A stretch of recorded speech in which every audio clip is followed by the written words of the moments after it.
All right. Good evening, everybody. Good evening. Yes. So, uh, I'm here tonight with Hetman and Commander McMillian. We're going to be talking about the situation in Gaza as we understand it for the moment.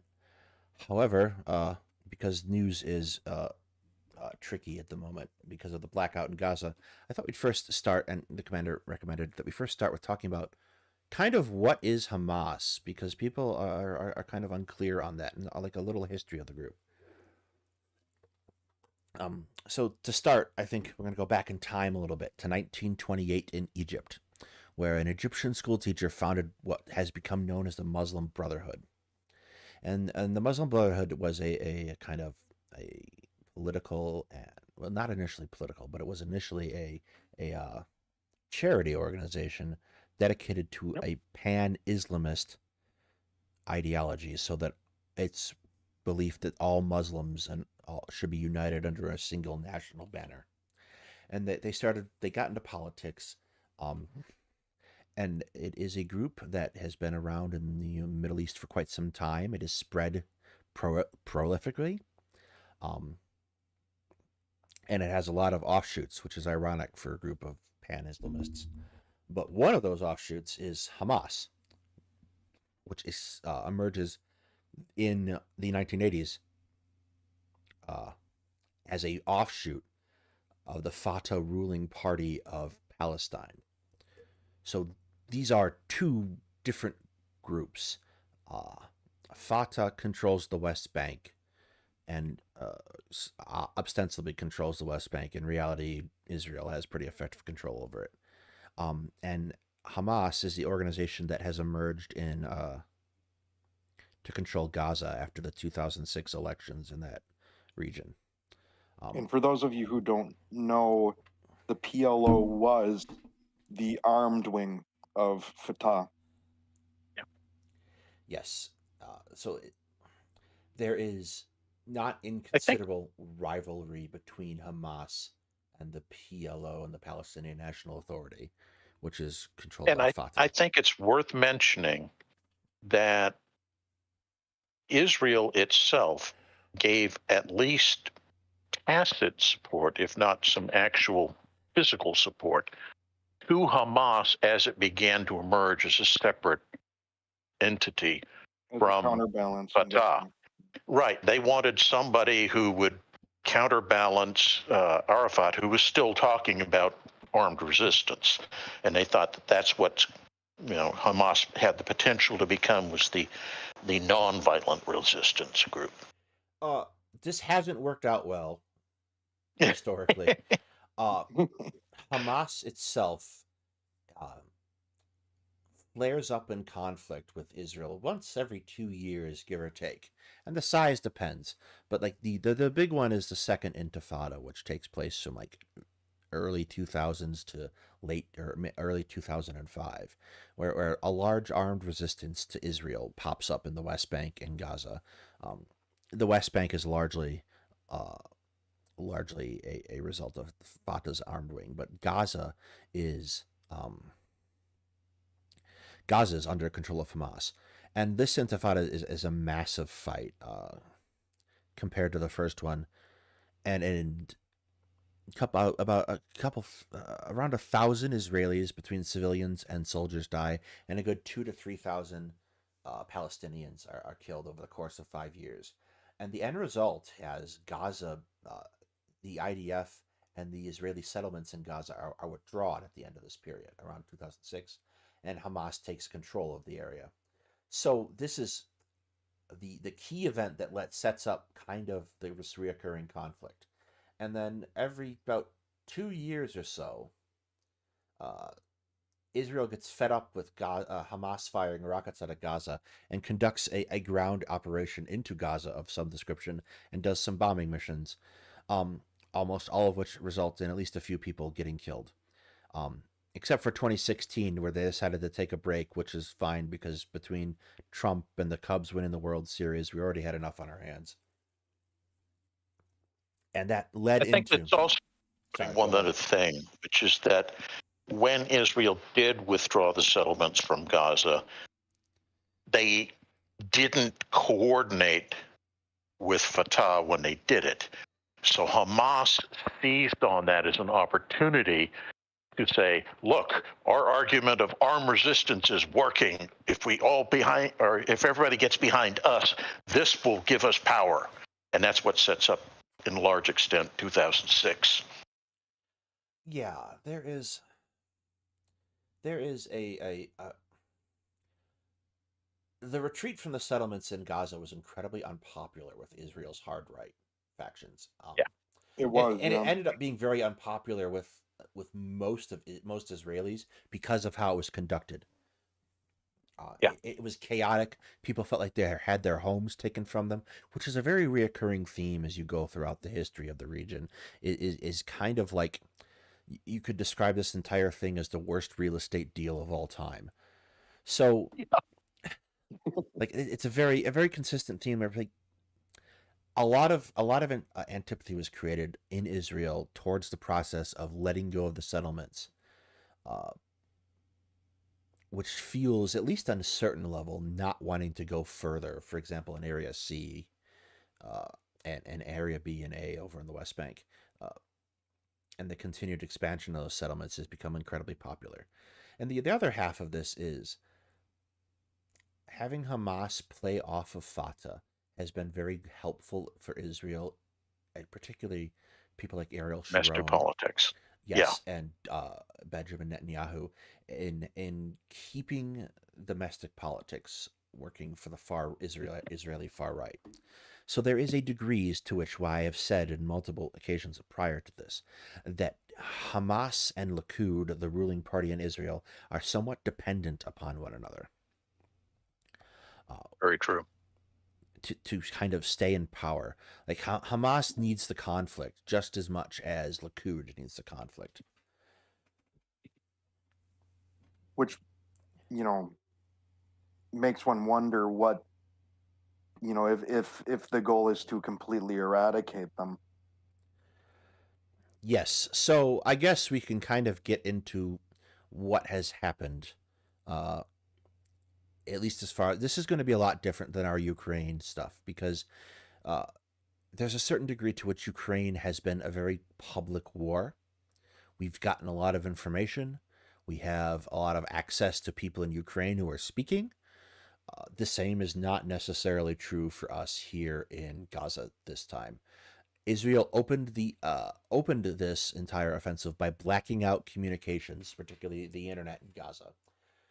So the principal source of news at this time is going to be people, basically Western organizations like AP, ABC, all the big media companies, but they're not in Gaza proper because they can't broadcast out of Gaza. And they're getting their information secondhand from the IDF. And any information coming from Hamas is coming out of Iran and is less than reliable. So I'm zooming in here a little bit on Gaza City itself. You're having the arch enemy act as your press agent. That's weird. Yes, and I'm zooming in on Gaza City itself. The blue areas here represent what Israel has so far moved into. And what they have decided to do is fairly typical for them when they start operations in Gaza, is they have taken several outlying areas around Gaza City to surround it. They got this big old fence here so they don't have to go on that side, and there's the ocean. But they've cut off Gaza from the south and from the north. And they're getting ready to move into Gaza. I've heard a lot of different words on casualties so far.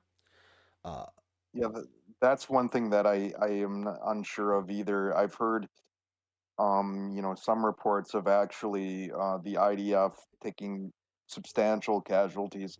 I saw a video of Hamas actually ambushing a column of Merkava tanks, and one was able to put a PG, not a PG-7 round, but it's like one of the tandem charge PG-7 rounds. I think they're domestically produced by Hamas.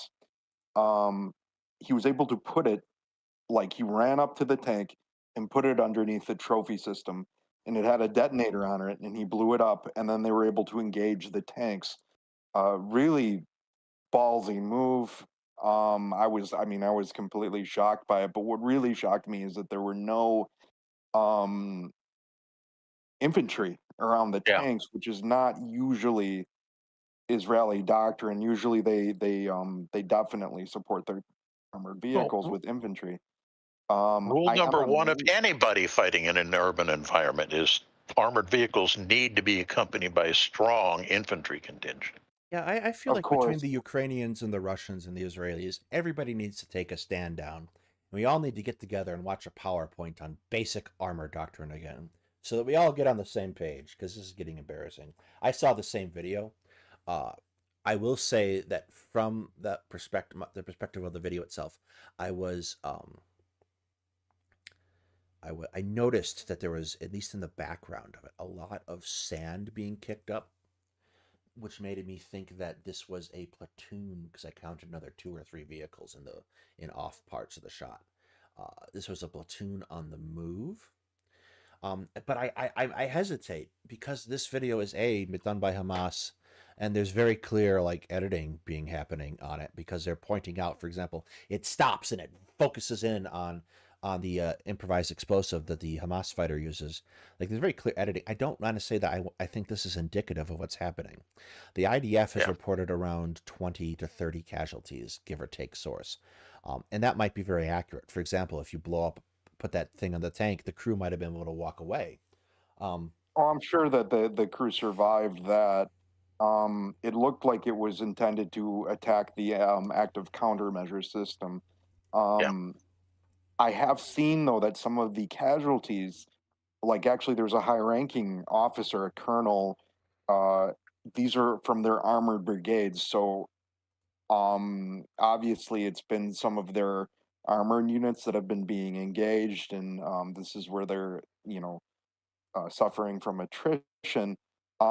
There was also they have an APC called the Namer, which is essentially like it's a very heavily armored APC, based on the Merkava chassis.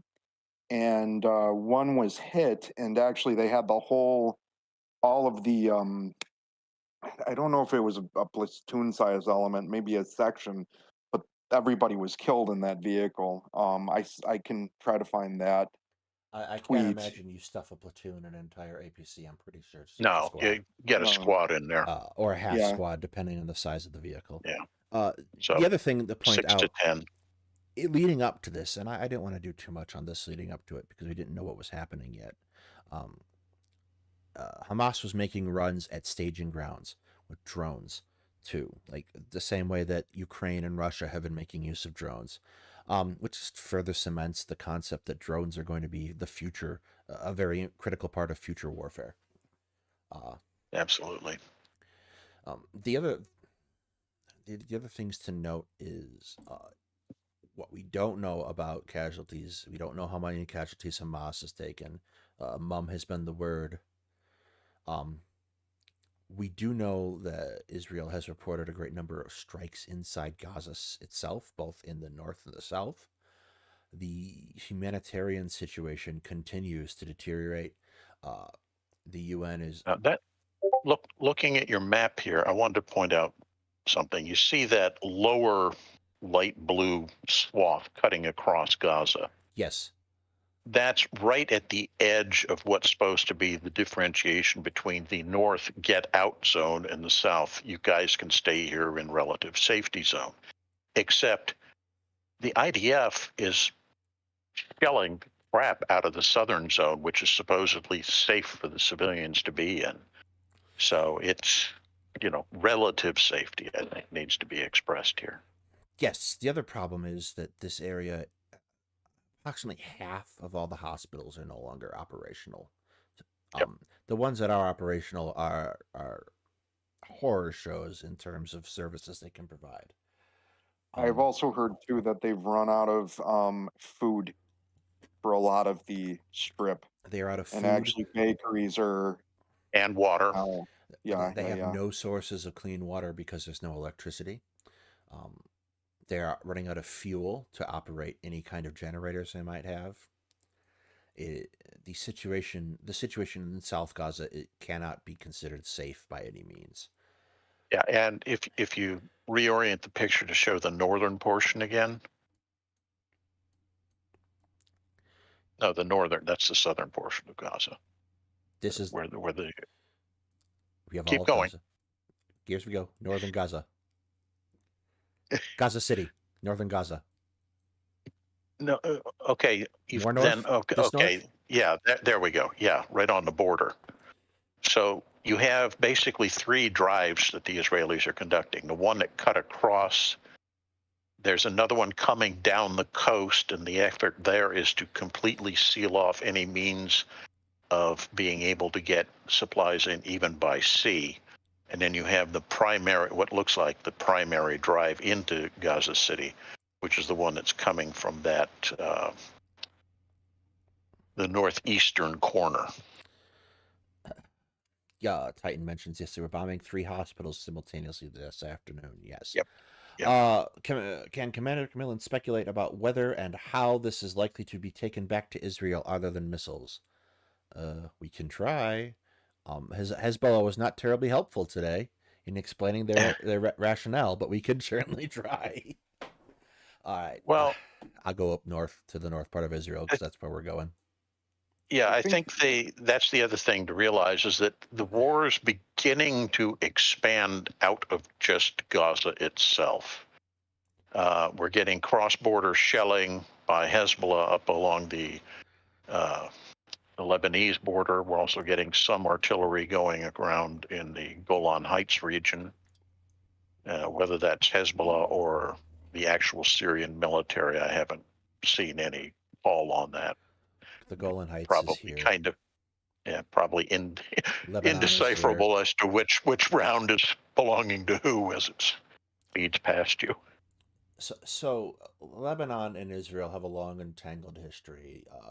Yeah. Lebanon fought a fairly massive civil war, which in the 80s, 70s to the 80s, which some of us who are older might remember, or the bombing in Beirut of the embassy, or the American Marines base. Marine barracks. Yeah. Yes. The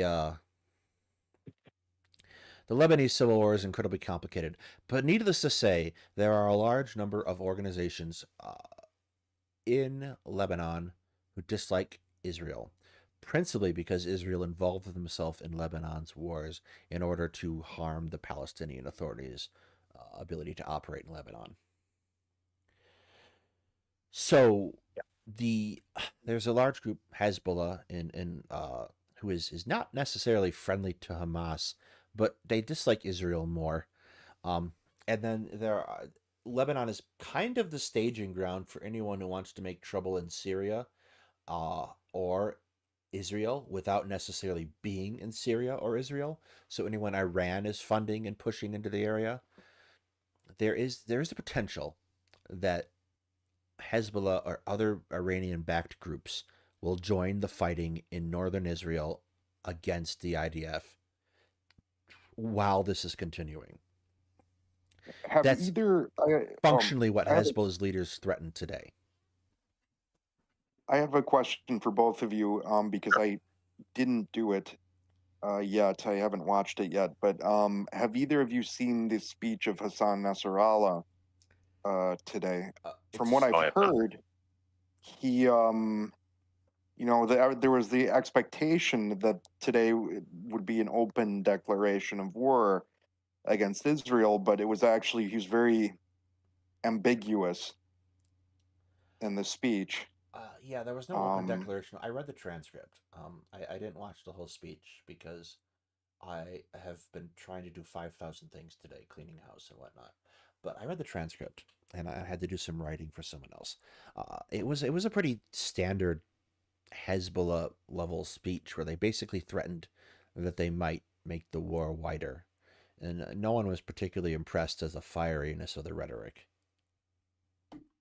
Well, in some ways, I think it benefits Hezbollah to remain quiet. Yeah. To not escalate it, because the fighting is going to be destroying Hamas sympathizers more than their guys. And that gives them ascendancy in the region. And that's something that's worth pointing out. They've done opinion surveys in Lebanon, and I was flabbergasted when I read this. The question was, do you have little or no faith or approval for Hezbollah? The Sunni portion of the population in Lebanon hates Hezbollah more than the Christian portion of the population in Lebanon. That is interesting. I didn't Yeah. know that. So, yeah, actually, getting too active risks another civil war. Yes, there's kind of something I want to point out, because I've been reading a lot of stuff people have been writing about this on Twitter, and a lot of people are really poorly informed.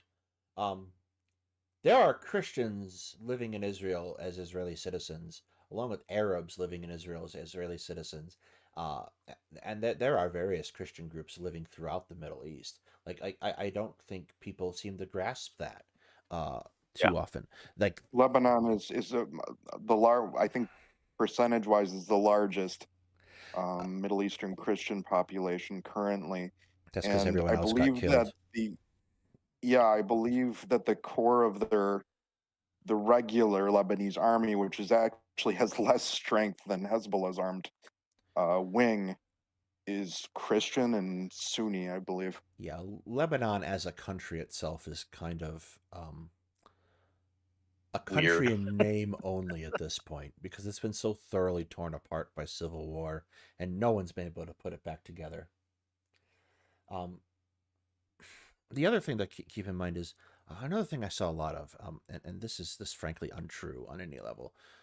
People trying to argue that everyone in Israel is subject to the draft, and this isn't true. And they made it in service of an even stupider argument of everyone in Israel therefore counts as a combatant. And that's not how the law of armed conflict works, first of all. Secondly, Israeli Christians and Israeli Arabs are not subject to the draft. They can volunteer for the IDF, but they're not subject automatically to draft. Nor are extreme, nor are certain sects of Jews. Hasidic sects. Yes. And the other thing I really want to point out, and this becomes a lot more apparent, especially with some of the folks I've been talking to behind the scenes, there is not a unified ethnic group of either Palestinians or Jewish people. These are a number of disparate groups kind of patchworked together. So like when we talk about Palestinians or we talk about Israelis, it's kind of a mark of convenience at this point, and not necessarily a 100%. a unified organization.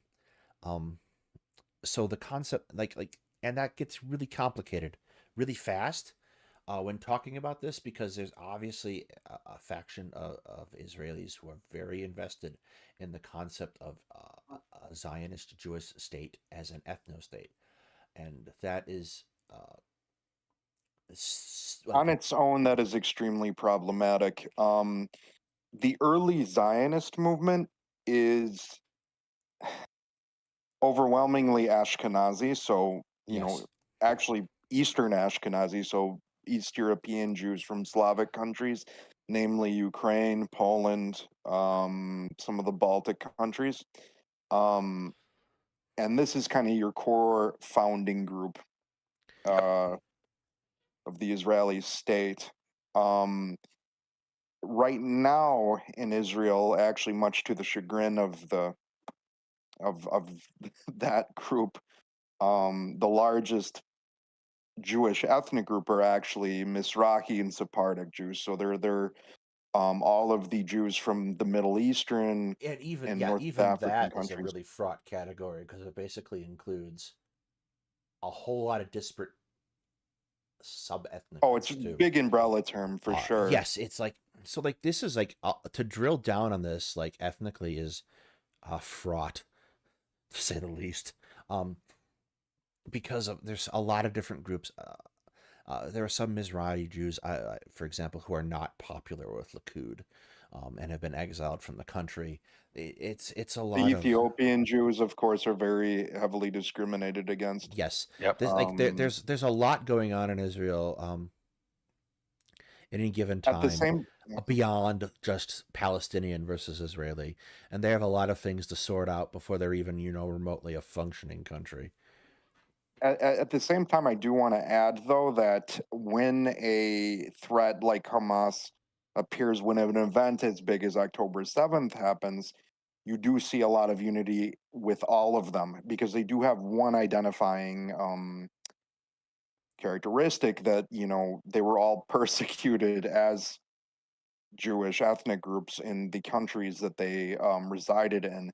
Um, it would be a mistake, as we pointed out, to state that Israeli society is like the most cohesive society, but in general, I would say that those groups, the Jewish ethnic groups, get along with each other reasonably well. That But may be a bit of a stretch, because Yeah, by the same token, though, there has been some anti-war protesting going on, yes, by the same and token, I also there's know, like, for example, there's a lot of Mizrahi Jews that have Palestinian roots. There's a yeah. lot. There's some oh yeah, mixing. Like it's not that simple. Um, to say that they Yeah, but always what I was necessarily. going to say is the protesting that's going on, you see Hasidic Jews who are protesting to stop, persecuting the Palestinians and such, and Israeli security forces literally beating the living shit out of them. yeah, Yes, I just saw that I video. saw a lot of Yeah, videos of that happening. Actually, 2 or 3, Yeah. and So there is it's a country divided against itself in a lot of ways. there is a group of Hasidim who are completely anti-Zionist. I believe there are some of that sect living in Jerusalem, but the vast majority of them are actually in the east coast of the United States, and they've generated a lot of controversy. Their leader, I forget his name, but he actually went to Iran, and there's a video of him, this was maybe about a little over a decade ago, of him shaking hands with Ahmadinejad, and we know what kind of person Ahmadinejad is. Yeah. yes, So I mean, they in their own religious conviction, they believe that the Israeli state, the Zionist state, is an abomination, that it is not divinely sanctioned, and therefore, because it is not, it shouldn't exist. There are just as many, though, Orthodox Jews Yeah. who are definitely on the opposite end. They're very radical, and they comprise a lot of the armed and unarmed settler groups who are now, committing a series of pogroms in the West Bank. It's That's just something that we should definitely touch up on. Is actually that's right now in the West Bank. if we're going to talk about Area C, Um, it's going to be the only thing we talk about for that day. Um, yeah. because uh, uh, I have there's a lot of there are a lot of comparisons I feel you can make in the West Bank in particular, because that's where the IDF has focused a lot of its time and energy prior to October 7th was the West Bank, and its conduct there has been objectionable at best.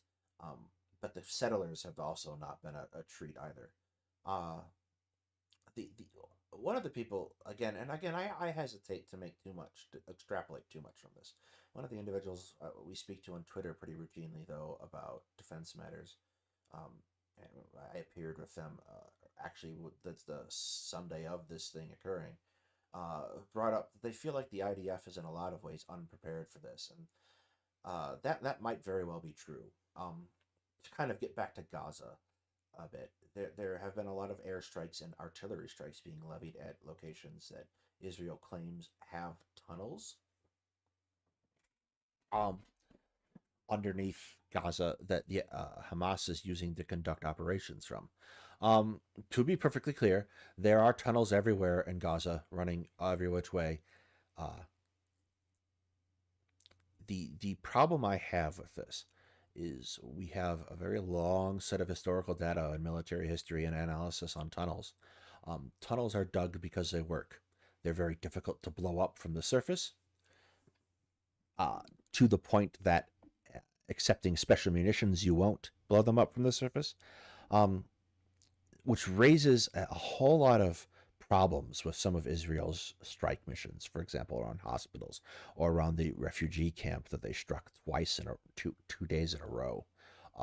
Yeah. Claiming that they have taken out tunnel systems is unlikely without verification. And even then, like, you have to make an edge case decision under the law of armed conflict about when you're attacking a civilian center. If you really have to be under direct military threat in order to justify doing such a thing at scale.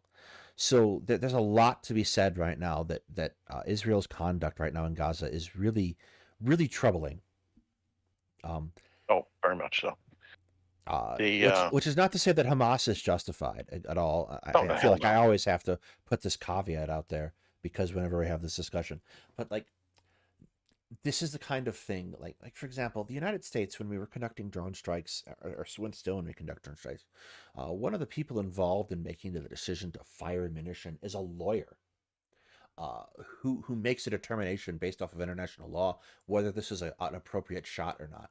And I feel like if we were overlooking this situation the way we normally do in the United States, we wouldn't be able to justify this. Over half the housing in Gaza is gone. A million and a half people are already homeless. Yes, Jeff, well, that's very accurate. The IDF has been a police force for many years now, and they haven't really engaged in large scale operations like this. Not since 2006. Yeah. And even then they were, very, that was not a victory for them. Everybody claimed they won. It was one of those situations. The end of the I don't think that this will Intifada. be a repeat of 2006, though. I think that they will certainly. I think they're going into this with maximalist aims.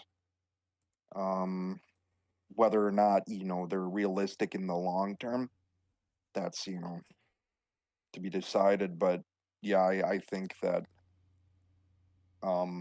this won't be like 2006. I am actually quite surprised, though, that casualties, and I know, granted, for the Israeli army, they're a casualty averse army, because their population size, limited forces, but 26 for such an operation so far is very surprising to me. I thought, actually they've lost less people officially now than they lost on October 7th, the IDF. So I'm wondering how this is going to play out. Yeah, because between the losses to the IDF, the police, various other organizations, Israel acknowledged about 380 of their forces killed on the initial set of attacks. Since the ground operation began, they've really only acknowledged about 24, 26, somewhere in there. No, the other thing I kind of note is, because I was doing a whole review of this today while I was writing it through, and I wasn't going too much to casualties, but it's not necessarily. The IDF doesn't suffer a lot of casualties as a whole. Hamas and whoever the IDF is fighting at the time typically take it on the nose. About 10 times the casualties of the IDF in any given situation. But like, the IDF will lose 100, 200 people, and Palestinians will lose 2,000.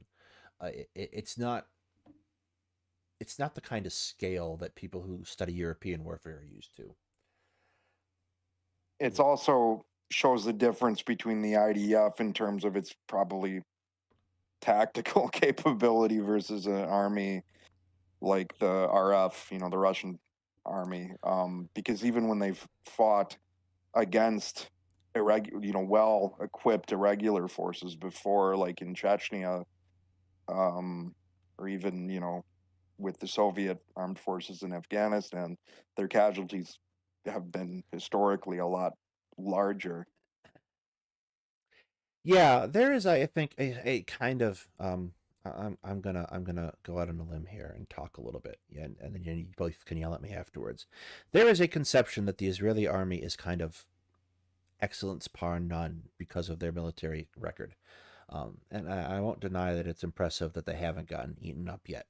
But one of the things you notice if you start looking at the history of the conflicts, particularly the big Arab-Israeli conflicts, like 48, 49, and 67, is Israel kind of has a habit of making very good use of the fact that their enemies are not coordinating. So, like, for example, in 67, they bombed the crap out of the Egyptian Air Force and run them on over the Egyptian army in 6 days. And by the time anyone's figured out what's happened, they've signed a peace treaty with both Egypt and Jordan, and it's all over. Uh, they're very good at making good use of interior lines. Like, they're very good at recognizing that they are in the center of this, so they can move quickly to fight one guy, beat them, and then go fight the other guy if they have to. It's very good. It's a very good use of this kind of concept of interior lines that you read about a lot in military history. It's not necessarily that they are super strong and could take on all comers. It's that they figure out very quickly who they need to take on first, and they do that, and that's how they survive. The counterinsurgency, which is hard for everybody, to be perfectly frank, is not their forte. They're not good at it. Yeah. This, and it's not really our forte either. Obviously, if you look at Afghanistan, less so Iraq, which if you had told me that was going to be the more successful of the two, I'd have laughed and laughed and laughed. But here we are. Um, they're not good at it, and this particular Another aspect of what you're saying about interior lines yes, is that, I'm sorry about the background noise. The IDF is also willing to take great risks to achieve that. yes. So No, if you look, 67 being a case in point, they actually send very little against the Syrians up on the Golan region, and they almost lose that part of the fight. yes, But they understood that the big threat was Egypt, so smack them first, and then you can reallocate. yes. It's like, comparatively speaking, for people who have a grounding in military history, it's Germany's problem in World War One, and it's Germany's answer in World War One that they kind of find this Schlieffen plan, this let's go hit France first and then we'll get Russia type thing. That's Yeah. really how Israel works, and like why they have succeeded so far. So this kind of protracted internal conflict is not their wheelhouse, and people in chat are right. They are much more akin to, in this case, acting as an occupation force, a police force. They and this particular reaction to Gaza, which I largely blame on Likud, like it really seems to me like this is a politician's wet dream going very badly for the IDF. This is a staggering overreaction to what happened. I think it's going to make their situation 10 times worse in the long run. And I think what happened is because when October 7th happened, I figured that Israel was going to kick off a response immediately. Like 2-3 days, they're going to roll into Gaza and hit rocket sites and do what they did normally. This full-scale invasion is, particularly with the aim to annihilate Hamas, is impractical. It's not going to work. We know it's not going to work. We know this because Al-Qaeda is still kicking around in Afghanistan, and ISIS is still working through Iraq and sub-Saharan Africa. So, like, we know we can blow people up to do counterterrorism. It's just, I argue it's not as effective as we initially thought it was going to be. So, like, this is going to backfire, I think, for Israel, even if they don't necessarily take casualties. Yeah, I totally agree, and I think it's a knee-jerk reaction for domestic political purposes, 100%. because Netanyahu's already on thin ice to begin with, and considering the complete botch of all the stuff that went on just before the October 7th attacks, he's the thin ice is cracking. So if he plays this card of, we're going to crush them, we're the strong men, he's hoping that will bolster his image and keep him in power. I think he's about as good as doomed after this is, after the hostilities wind down a bit, because already so many of the victims of October 7th are just really angry with him. They're angry with the Likud government. There's a couple other There's problems. so many things that you shake your head at. It's like, 9/11 and Pearl Harbor combined, as I said last time. It really is. It's, literally the day before the attacks, about a third of the entire Gaza division is transferred to the Golan Heights. Yeah, there's other threats too to Israel right now. The Houthis in Yemen are firing missiles off at them, which is kind of more of a temper tantrum by Iran than it is anything a serious threat. Yeah. But Iran has the capacity to expand this conflict in a way that could be incredibly devastating for Israel. That puts Israel into a position where they're fighting for months or a year. They're already looking at months to occupy Gaza City. Like, this is going to be going on till January at minimum. I think Iran is really acting cautiously, though, because their domestic position at home is bad. Iran has three significant problems. The first is their domestic position at home. The second is a pair of American aircraft carriers watching them very carefully and saying, ha, ha, ha, if you try anything, we're going to blow you up. And the third is they're kind of entangled with Russia and Ukraine in a way I don't think they wanted to be. They want the advantage of Russian weapons to bolster their like, for example, there's some speculation that they wanted to get their hands on some Su-57s to get retire their Tomcats fleet for. But like they're kind of in a bad way now with Russia being stuck in Ukraine. Yeah. So it's a nasty situation for Iran, and they're being very careful about that. And what they do is going to be proxy based, if anything. It's going to be the "I'm not touching you" strategy of interaction with Iraq. What I've been so amazed about, I follow some Iranians, on social media, and there was a giant soccer match, and it was in Iran, and the government tried to pull, to give a moment of silence for Palestine, and they displayed the Palestinian flag, and the crowd started shouting in Persian, "Shove that flag up your, what." And also there was a video taken by some Iranian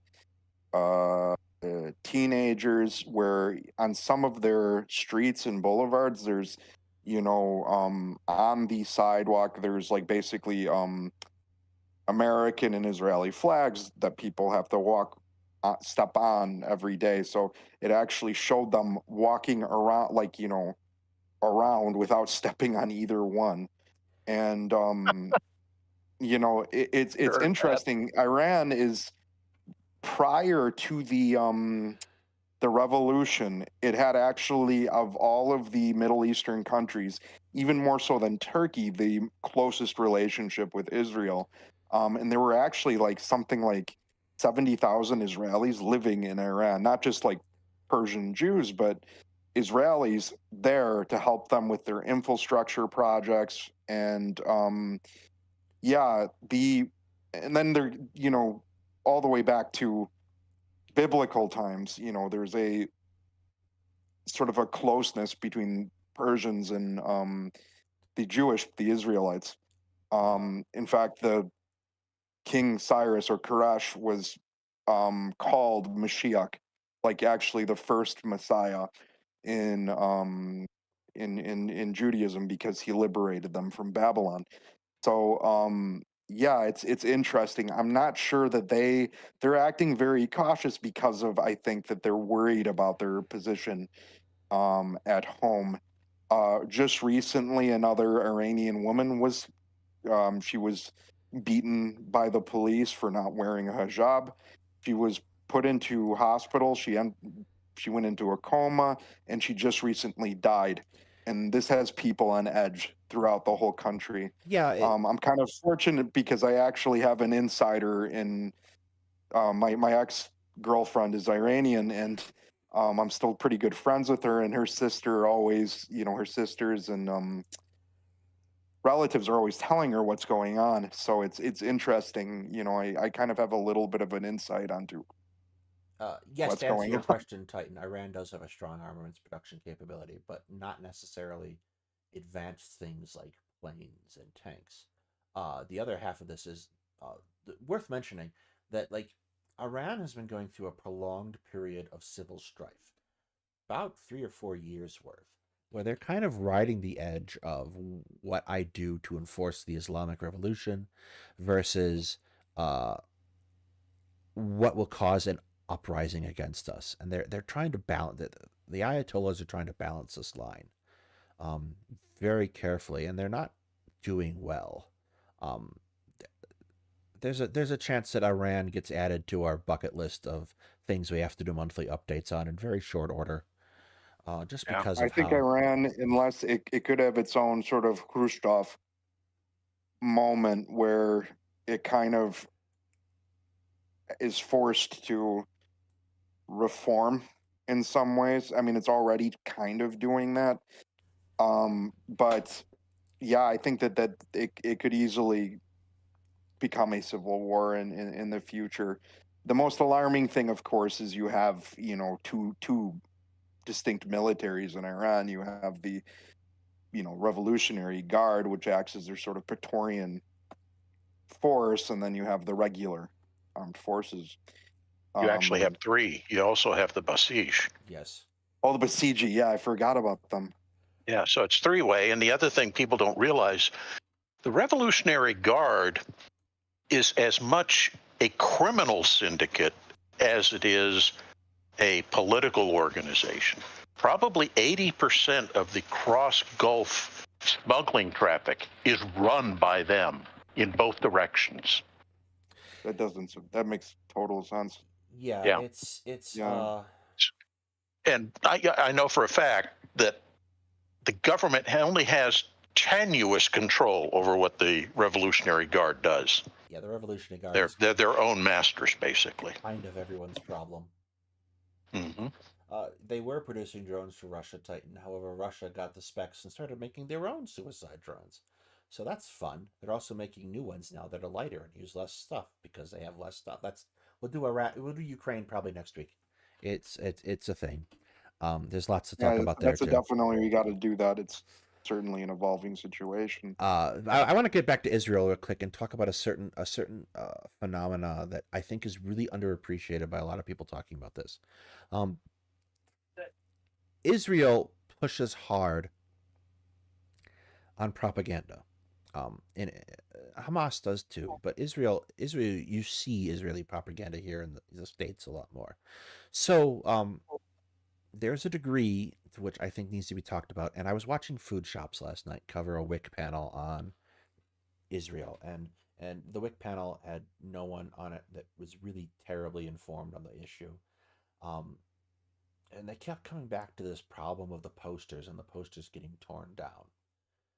And here is my problem, and it relates to another problem, is the reason that those posters get put up in the first place is to be torn down because they want the fight, because Israel and Israel's supporters see a distinct advantage in getting you to think that everything done talked about around Israel is anti-Semitism. The other Yeah, thing the I victim saw, guard. yeah, the other thing I saw that was really like, I was actually physically offended by it, is Israel's delegation to the United Nations turns around and when people say, maybe we should talk about what's happening in Gaza right now, and it's a very light. It's not even a condemnation. It's the concept of like we need to discuss this and try to come up with a plan that doesn't get hundreds of thousands of people killed. The Israeli delegation turns around and they put on yellow stars of David and they try to play up that they're being persecuted. And it was there's a degree to which if you kind of look into the relationship between Israelis in particular and Holocaust survivors, that it's Yeah. disgusting in a way because they are dismissive almost of that generation, like or they're outright hostile to it. Um, and it feels very, very wrong that they invoke this concept to justify what's happening in Gaza, and that's where a lot of the Jewish protests are coming from, because the dissonance between this being said about never again in their name and what's actually happening bothers them. So, like, I think the thing to talk about going forward, yes, Pippa, absolutely, the posters are designed to be provocative. I think the thing to kind of talk about going forward is, as we take this and go out and discourse this, is to understand that anti-Semitism is real and it's a problem, but it's a lot like when the right wing starts bringing up grooming and crimes against children in a really unspecific and flippant way. It's a really bad thing to do that, because it takes a dangerous concept and it turns it into political hyperbole. And I think Israel should be uh, a lot more circumspect about how they do that, or to not do it at all. Maybe would be even better. Uh, because the Holocaust was horrible, um, but that's not what's happening here, and that's not what happened on October 7th. It isn't what happened on October 7th, but it has uncanny similarities to Yes. some of the events which occurred during the Holocaust. The Holocaust is a very big event, but you know what got me very, very, I mean, it triggered me a lot. I don't think it's a secret about my ethnicity, being Ukrainian Jewish, and and studying, the events that occurred there. And I found that some of the similarities to be uncanny to it. Granted, it isn't the same. These are two separate events. Um, and I think the issue is that you actually have, in this conflict going on right now, you have one very openly genocidal force that doesn't have the power to carry that out, and another that is turning towards that. You are starting to see genocidal language Yep. with Israeli politicians Or currently. ex-politicians that are still fairly significant members of Likud. Yeah, and that is the thing that is alarming me, actually, is the genocidal rhetoric. I mean, you had some of that before with some of the far right in Israel, but not this out in the open. And even Netanyahu himself mentioned the passage in the Bible. I forget, I don't know what it is, but it's essentially about Amalek, the one Canaanite tribe, God's commandment to destroy them completely. And that is very chilling. For me as a genocide scholar, it's very, very chilling. So it's been a very hard for me, actually, with following this conflict, because on one end I see the events of October 7th, which are completely disgusting to me, and do evoke feelings of Yeah, the Holocaust, but also you have that same thing happening I on think the Israeli end of it. it's worth mentioning that this has been a house divided for us at Two Guys Talking History too, a little bit, to a certain extent. There is me and Hetman will butt heads on this a little, and I am horrified by the conduct happening right now in Gaza. Um, and we got into it a little bit the other night talking about it. I think we're okay, right, buddy? Of course. Yeah, but like we got into it But a little bit. ultimately, I think we can certainly agree on that both the people that are suffering here, the innocent people in this, are civilians on both sides. Yeah, I kind of want And to go that, back to the statement I made on the 7th too, and kind of talk a little bit about this. Uh, and here's what I wrote, and I think it's still apt, and it's something we're kind of getting to the close out of this, and I'll let you guys go after this real quick. But I wrote, regardless of what happens in the next few days, understand that this war between Israel and Hamas will not remain so. Last time the fighting expanded, and it was a nightmare for everyone involved. The last 24 hours have been a nightmare already. I feel for the plight of the Palestinians. Were they just a people abandoned, that would be bad enough, but they are people who have been used. They've been used by their Arab neighbors, by Hamas and Israel, and they are perpetual pawns in an unending power struggle. Freedom from Palestine means being free of Hamas just as readily as it means being free of Israel. And Israel cannot be the bright, shining beacon of hope for its faith that's been so long benign. It cannot be the city on the hill for the Jewish people until they stop visiting the horrors of their own history upon their neighbors. Make no mistake, whether this conflict escalates or not, this stands a better chance of consuming both sides of being the salvation of anyone. And like that, I still feel that's true. This I would is agree. Yeah. incredibly an incredibly tragic situation for both peoples who are in a lot of ways much closer to one another than they'll ever care to admit, even historically. Yeah. So yeah, I mean, I don't want to stretch this out too far because again, we don't know a whole lot of what's happening. So I don't want to sit here harping on what we don't know. I'm hoping. I'm gonna let this particular question go. What do you, Commander McMillian, think is the next step for the U.S. considering Republican Congress members have talked about expelling all Palestinian Americans? I'm pretty sure they can't actually do that. No. Yeah.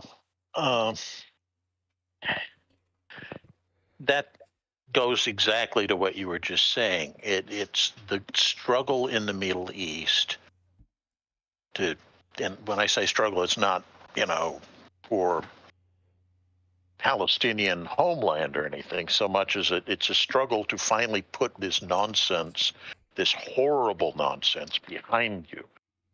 And the tragedy is everybody is using this struggle for their own ends. So they almost want to perpetuate it to make it continue because it suits them. So you get these absurd, we're going to expel all the Palestinian Americans claims and such. It's horrible. So what's the U.S. going to do? I think we're probably going to keep stuff in the area, keep a close eye on what's going on, be prepared not so much to intervene in the fighting, but to protect our try assets to in Iraq, especially. Yeah, but to I think to alleviate some of the suffering, perhaps I could see the U.S. deciding if conditions inside Gaza get so horrific that they might say, okay, we're going to be supplying the Palestinians with aid, humanitarian aid, because it's really hard for Israel to question that. If Russia flies in like they did 3 airplanes of humanitarian supplies, you question how much of that is actually humanitarian supplies and how much of it is military stuff. Yes, these are humanitarian mortar shells. Hooray. Yes, exactly. Yeah, but if the U.S. says these are humanitarian supplies, I think pretty much everybody globally will accept that that's what we're trying to do. And I could see if the situation continues to deteriorate, that the administration may be almost forced into having to do something like that. And that will, of course, cause a resulting shitstorm in Congress. Yes. Yeah, Hetman, any closing thoughts? I just, my heart goes out to all of the people affected by this conflict, and I hope, that by some miracle it doesn't expand, and that, that aid is able to get into Gaza as soon as possible. I really, really do hope that. Yeah. All right. So in closing, what we have coming up is a couple things. I am gonna get back into streaming regularly. I was recovering from surgery, not great. I am feeling much better now, so I'm gonna try to do a lot more next week. of various things. We're definitely going to do a Ukraine. We're working episode. on Ukraine stuff. I got a couple other stuff to write up. Plus, I need to start covering a few bits of domestic politics because, holy shit, the House of Representatives is still a cluster. Anyway, with that said, thank you for tuning in, and we appreciate everyone's. If you like and subscribe to the stream, it would be a great